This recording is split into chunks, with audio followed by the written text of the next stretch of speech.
విజయవాడలో world festival carnival Utsav సందడిగా నెలకొంది. పున్నమి ఘాట్లో ఉన్న బెరం పార్కులో సాయంత్రం డ్రోన్ షో జరగనుంది. ఉత్సవాలకు సంబంధించి మరిన్ని వివరాలు మా ప్రతినిధి కృష్ణమనాయుడు అందిస్తారు. ఓకేనా. విజయవాడ ఉత్సవాలను అంగరంగ వైభవంగా నిర్వహించేందుకు అన్ని ఏర్పాట్లను సిద్ధం చేశారు. గొల్లపూడిలో ఉన్నటువంటి ఎక్స్పోని ఇప్పటికే ప్రారంభించారు. స్థానిక ఎమ్మెల్యే పూజా కార్యక్రమం చేసి ప్రారంభోత్సవ కార్యక్రమం చేశారు. ప్రస్తుతం మనం పున్నమి ఘాట్లో ఉన్నాము. పున్నమి ఘాట్లో సాయంకాలానికి 500 డ్రోన్లతో ఇక్కడ డ్రోన్ షో నిర్వహించబోతున్నారు. ఈ రోజుతో పాటు మొత్తం 11 రోజుల పాటు ఈ డ్రోన్ షో ఉండబోతుంది. అటు గొల్లపూడితో పాటు ఇటు పున్నమి ఘాట్తో పాటు తుమ్మలవల్లి కళాక్షేత్రంతో పాటు సంగీత కళాశాలలో కూడా రకరకాల కార్యక్రమాలు ఈ రోజు సాయంకాలం 6 గంటల నుండి ప్రారంభం కాబోతున్నాయి. సో పున్నమి ఘాట్లో ఉన్నటువంటి కార్యక్రమాన్ని సాయంత్రం మాజీ ఉపరాష్ట్రపతి వెంకయ్యనాయుడుతో పాటు మంత్రి నారా లోకేష్ ప్రారంభించబోతున్నారు. సో విజయవాడ యొక్క ఖ్యాతిని ప్రపంచ స్థాయికి చాటి చెప్పే విధంగా ఈ ఉత్సవాలు ఉండబోతున్నాయని స్థానిక ప్రజాప్రతినిధులు చెప్పారు.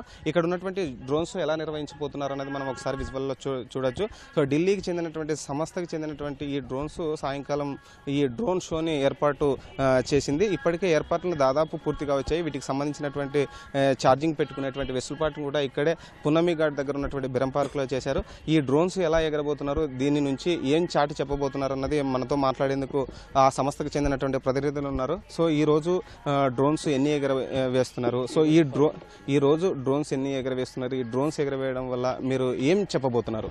సో ఏంటంటే ఈరోజు మనం 500 డ్రోన్స్ ఎగరేస్తున్నాం అండి. సో దీంట్లో ఏంటంటే మనం ఏ అవతారాలు అయితే పైన అమ్మవారికి చూపిస్తున్నారో అవతారాలని మనం 3 డేస్కి డ్రోన్ షో మారుస్తామండి.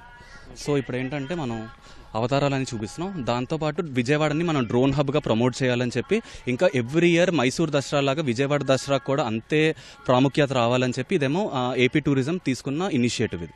సో ముఖ్యంగా విజయవాడ అంటేనే ఇక్కడ బెరం పార్క్తో పాటు భవానీ ఐలాండ్ ఉంది, కృష్ణం నది ఉంది. సో వేరే ప్రాంతాలకి లేనటువంటి అవకాశం ఇక్కడ ఉంది. సో నదీ తీరంలో ఉన్నటువంటి మంచినీటి సరస్సు ఉన్నటువంటి ఇక్కడ భవానీ ఐలాండ్ ఉంది. సో కృష్ణా నది నీటిపైన ఎగిరేయడం ఎలా అనిపిస్తుంది?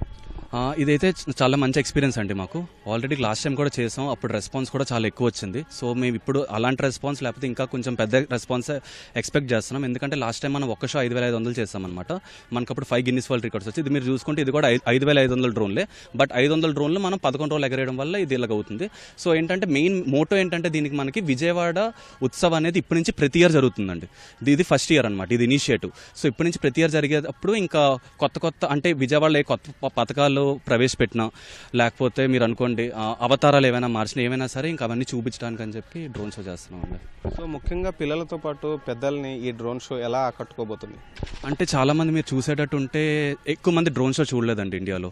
సో ఏంటంటే మీరు ఎప్పుడైనా స్టార్స్ అనేది మనం ఎప్పుడు చిన్నప్పటి నుంచి అనుకుంటూ ఉంటాం కదా, స్టార్స్ కనిపించాలి, స్టార్స్ మన ముందు ఉంటే బాగుంటుంది అని చెప్పి. పిల్లలైనా సరే ఎవరైనా సరే మీరు చూసేటట్టు అయితే స్టార్స్ గట్ట మనం చూపించి అవి ఎలాగుంటే అలాగుంటా అని చెప్తారు, స్టార్స్ ఇక్కడ రావాలని చెప్తారు. మీరు డ్రోన్ షో చూస్తే నిజంగా స్టార్స్ ఆకాశం నుంచే మీకు వచ్చినట్టు అనిపిస్తుంది. సో పిల్లలు కానీ ఎవరైనా సరే అది ఫస్ట్ టైం ఎక్స్పీరియన్స్ చేసినప్పుడు అదొక మ్యాజికల్ ఎక్స్పీరియన్స్ ఉంటుంది అనమాట, అది పెద్దలకు కానీ పిల్లలకు కానీ.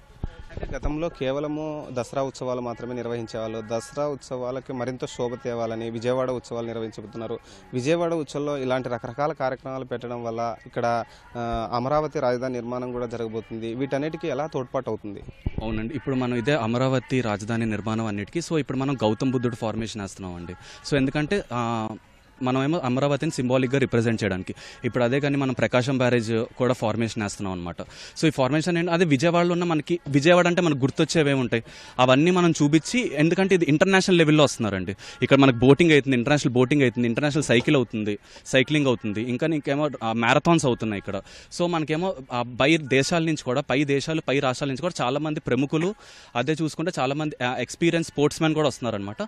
సో వాళ్ళందరికీ చూపించడానికి ఇది బాగా ఉపయోగపడుతుందండి. అంతే. పర్యాటకానికి మరింత కొత్త శోభ తీసుకురావడానికి ఇలాంటి ఉత్సవాలు ఎంతో తోడ్పడతాయని డ్రోన్ నిర్వాహకులు చెప్తున్నారు. అంతేకాకుండా ఇటు మనకు తుమ్మలపల్లి కళాక్షేత్రంతో పాటు ఘంటసాల మ్యూజిక్ కళాశాలలో కూడా సాయంకాలము సంగీతానికి సంబంధించినటువంటి కూచిపూడి నృత్యాలతో పాటు రకరకాల కళాకారుల్ని ప్రోత్సహించే విధంగా కార్యక్రమాలు నిర్వహించబోతున్నారు. వైబ్రెంట్ విజయవాడ సొసైటీ వారు ఏర్పాటు చేసినటువంటి కమిటీ మెంబర్స్ ఎప్పటికప్పుడు అనేక కార్యక్రమాలు ఎక్కడ జరుగుతున్నవన్నీ కూడా పర్యవేక్షిస్తున్నారు. సాయంకాలం జరిగేటువంటి కార్యక్రమాలకు సంబంధించి అన్ని కసరత్తులు ఇప్పటికే పూర్తయ్యాయి. ఇది ఇక్కడ ఉన్నటువంటి తాజా పరిస్థితి. కెమెరామెన్ కోటితో కృష్ణంనాయుడు, ఈటీవీ న్యూస్, విజయవాడ నుంచి.